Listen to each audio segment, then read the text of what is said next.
Comenzamos hoy una nueva serie sobre la vida del apóstol Pablo. La hemos titulado Pablo, apóstol de Jesús, y está basada en los Hechos de los Apóstoles sobre todo, y también haremos incursiones en las epístolas del apóstol.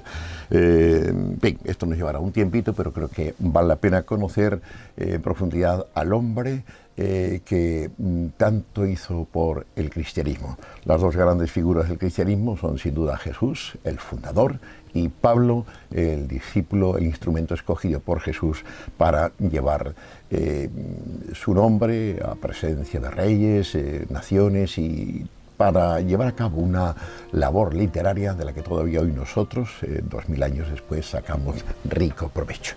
Así que este es el primer capítulo de Pablo, apóstol del Señor, nuestra serie. Y vamos a ver entonces la primera aparición de Pablo en la Biblia. ¿Cuándo aparece por primera vez Pablo en la Biblia? Encontramos la referencia en Hechos de los Apóstoles, capítulo 7, hasta el versículo 8, primera parte. Dice en Hechos de los Apóstoles 7:59, con motivo del apedreamiento de la muerte de Esteban, el primer mártir de la iglesia cristiana, diácono de la iglesia de Jerusalén. Dice, y apedreaban a Esteban mientras él invocaba y decía, Señor Jesús, recibe mi espíritu.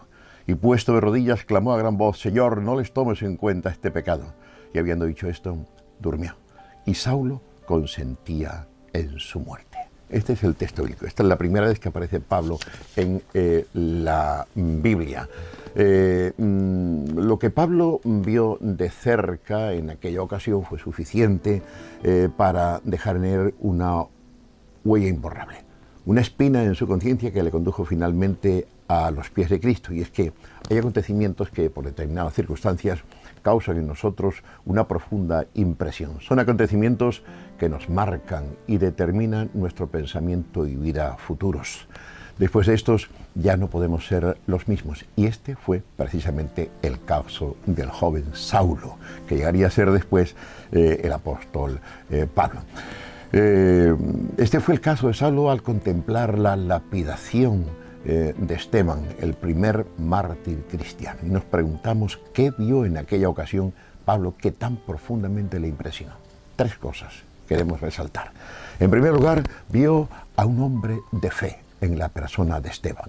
Un hombre con una fe tan firme como una roca inamovible como los montes Pirineos. Un hombre cuya fe estaba plenamente en consonancia con la palabra de Dios y de la cual recibía fuerzas para padecer hasta lo más difícil, la muerte violenta a manos de una jauría ignorante, soberbia, sedienta de sangre y convulsionada por el odio más ruin. Para aguantar todo esto hace falta tener una gran fe. Y Esteban estimó su fe, su vida, menos valiosa que su fe. ¿Y nosotros? ¿En cuánto apreciamos nuestra fe? Por no negar a Cristo, Esteban negó su propia vida. Entregó su vida a la muerte. Nosotros no vamos a blasonar de fe, no vamos a sostener que estamos dispuestos a imitar a Esteban muriendo por Cristo una muerte violenta. Bástenos ser fieles a Jesús en las cosas pequeñas de cada día, en el cumplimiento de nuestras responsabilidades allí donde trabajamos y en la calle, en el cumplimiento de nuestras obligaciones como padres, madres, esposos, hijos y hermanos, en el cumplimiento de nuestros deberes de hijos y hermanos. Lo que el Señor nos pide hoy es que aliviemos al que está a nuestro lado, que facilitemos la vida a los demás, empezando por nuestra propia familia y casa y continuando con los hermanos en la fe. Cuando seamos fieles en esto, podremos ser fieles en cosas más grandes.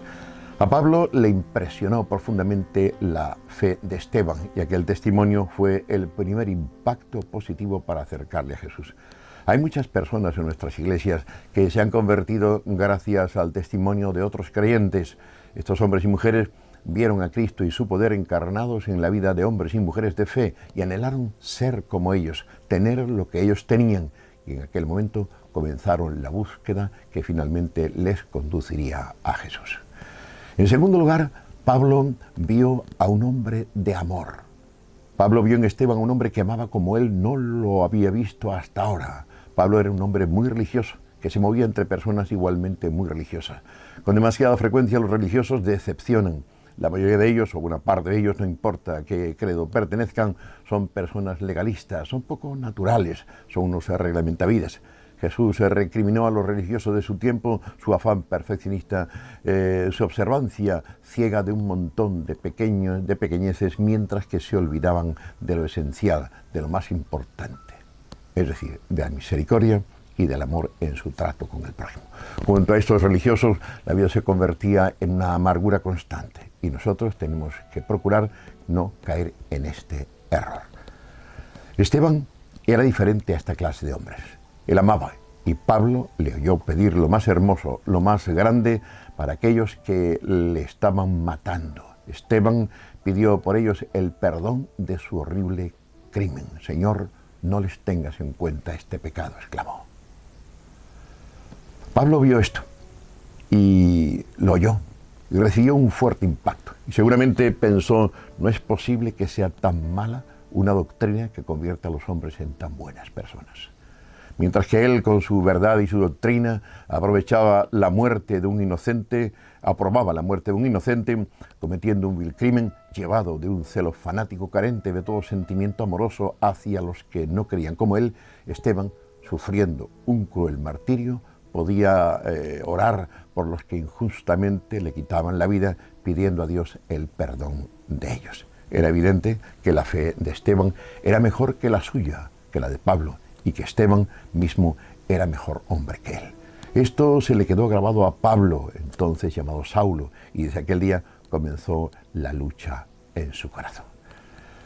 Pero Esteban vio además, vio en Esteban a un hombre con una esperanza viva ante la muerte. Y este es nuestro tercer punto. Un hombre que veía el cielo abierto, señal de bendición, y que entró en él de la manera más triunfal aquel día. Esto es lo que busca el hombre, lo que necesita, una fe que le ayude a vivir y a morir. Mejor dicho, a vivir bien y a morir bien, porque todo el mundo vive y muere de cualquier manera. Pero no se trata de esto, sino de vivir y morir como Dios manda. Así vivió y murió Esteban gracias a su fe. Y Pablo vio todo esto aquel día y quedó fuertemente impresionado. De tales hombres como Esteban, que creen lo que predican, que aman de verdad y que enfrentan la muerte con firme y gozosa decisión, emana un poder de atracción que este pobre y ciego mundo desconoce. Cuán a menudo ocurrió en el pasado que los verdugos de los mártires cristianos se convirtieron a Cristo gracias al testimonio de aquellos cristianos que morían a sus manos. ¿Cuántos de los que se han convertido confesaron después que su fe recibió el primer impulso ante el testimonio de cristianos verdaderos y felices en las más duras tribulaciones? Nadie olvida fácilmente un rostro que mira al cielo como el de Esteban, ni una oración tan sentida y sincera como la de este primer mártir cristiano. Aunque Pablo todavía por un tiempo se aferrase a la idea de que Esteban era un hereje que había abandonado la fe de los padres, no obstante, tenía que reconocer que este hombre tenía algo especial y glorioso que a él le faltaba. ¿Pueden decir lo mismo de nosotros aquellos que aún no creen y ven cómo vivimos cada día? Quiera Dios que nuestro testimonio sea tan elocuente y poderoso como el de Esteban. De esta manera se convertirán a Jesús muchos escépticos y fanáticos como Pablo.